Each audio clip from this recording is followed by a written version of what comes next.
আজকে শেয়ার করব সাবুর খিচুড়ি। যে কোনো উপোসের দিনে বা একাদশীর দিনে এইভাবে চটজলদি সাবুর খিচুড়ি বানিয়ে দেখতে পারেন। আর এইভাবে যদি বানানো হয় ঝরঝরেও হয় খিচুড়িটা, আর খেতেও কিন্তু দুর্দান্ত হয়। প্রথমে গ্যাসের ফ্লেমটা হাইতে করে দিয়ে কড়াইটাকে ভালো করে গরম করে নিয়ে 1 কাপ সাবু ভেজে নিচ্ছি। এতে গ্যাস অম্বলের যে সমস্যাটা সেটা অনেকটাই কম হয়। সাবুটাকে থালার মধ্যে ঢেলে রেখে দিয়ে ওই কাপেরই 1 কাপ মুগ ডালও ভেজে নিচ্ছি। মুগ ডালটা বেশ লালচে রং ধরে ভেজে নেওয়ার পর বেশ কিছুটা পরিমাণে জল দিয়ে ডালটাকে অন্য পাত্রে ঢেলে রেখে দেব। এই গরম জলের সাথে ডালটা রাখলে অনেকটাই ডালটা নরম হয়ে যায়, রান্নাটাও খুব তাড়াতাড়ি হয়ে যাবে। তার জন্য ভিজিয়ে রেখে দিলাম। এবার বাকি রান্নাটা করে নেব। প্রথমে কড়াইতে সর্ষের তেল দিয়ে তেলটাকে গরম করে নিয়ে কাজু আর কিশমিশটা ভেজে নিয়েছি। সর্ষের তেলের সাথে 1 চামচ ঘিও আমি দিয়েছিলাম।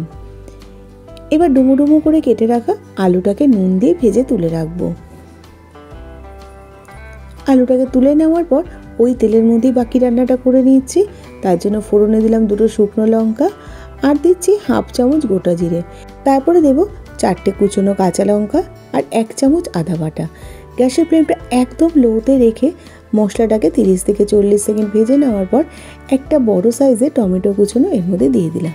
টমেটোটা তাড়াতাড়ি নরম হওয়ার জন্য 1/2 চামচ নুন দিয়ে টমেটোটাকে ভালো করে ভাজা ভাজা করে নেব। এবার এর মধ্যে দিয়ে দিচ্ছি 1/2 চামচ হলুদ গুঁড়ো, 1/2 চামচ জিরে গুঁড়ো, 1/2 চামচ কাশ্মীরি লাল লঙ্কার গুঁড়ো, সামান্য জল দিয়ে গ্যাসের ফ্লেমটা মিডিয়ামে রেখে দিয়ে মশলাটাকে খুব সুন্দর করে কষিয়ে নেব।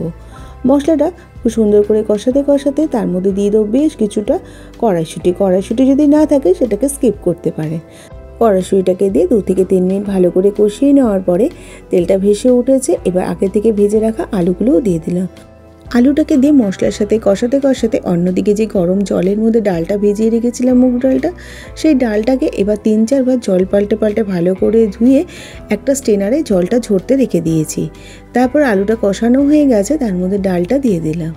ডালটাকে দিয়ে মশলার সাথে গ্যাসের ফ্লেমটা মিডিয়ামে রেখে 3-4 মিনিট ভালো করে কষিয়ে নেওয়ার পর এবার এর মধ্যে ফুটন্ত গরম জল দিয়ে দিলাম। 1 কাপ মুগ ডাল নিয়েছি আর 1 কাপ নিয়েছি আমি সাবু, সেই জন্য এখানে আমি 2 কাপ জল ব্যবহার করেছি।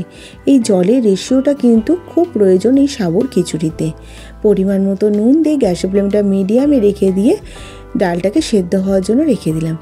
এবারে সাবুটাকে ভালো করে ধুয়ে নেব, কিন্তু সাবুটা কিন্তু কষলে কষলে জলের মধ্যে ধোবো না, স্ট্রেনারের মধ্যে করে নিয়েই সাবুটা ধুয়ে নেব।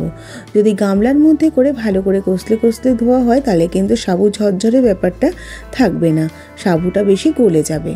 ডালটা সেদ্ধ হয়ে গেছে, এবারে সাবুটা দিয়ে দিলাম। ডালটা সেদ্ধ হতে বেশিক্ষণ লাগে না, 7 থেকে 8 মিনিট সময় দিলেই ডালটা কিন্তু সেদ্ধ হয়ে যায়, কারণ যেহেতু গরম জলের মধ্যে ডালটা ভেজানো ছিল।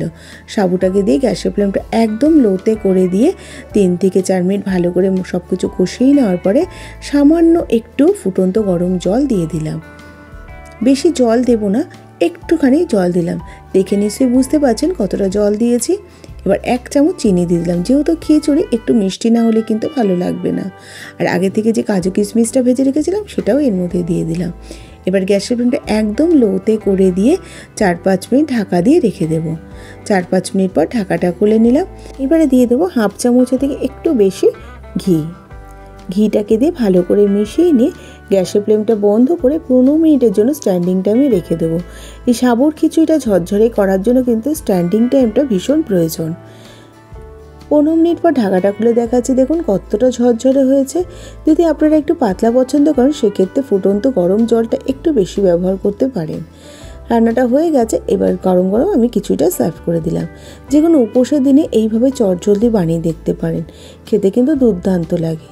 তাহলে আজকে এই পর্যন্ত, আবার হাজির হয়ে যাব নতুন কোনো রেসিপির সাথে। ভালো থাকবেন, সুস্থ থাকবেন, ধন্যবাদ।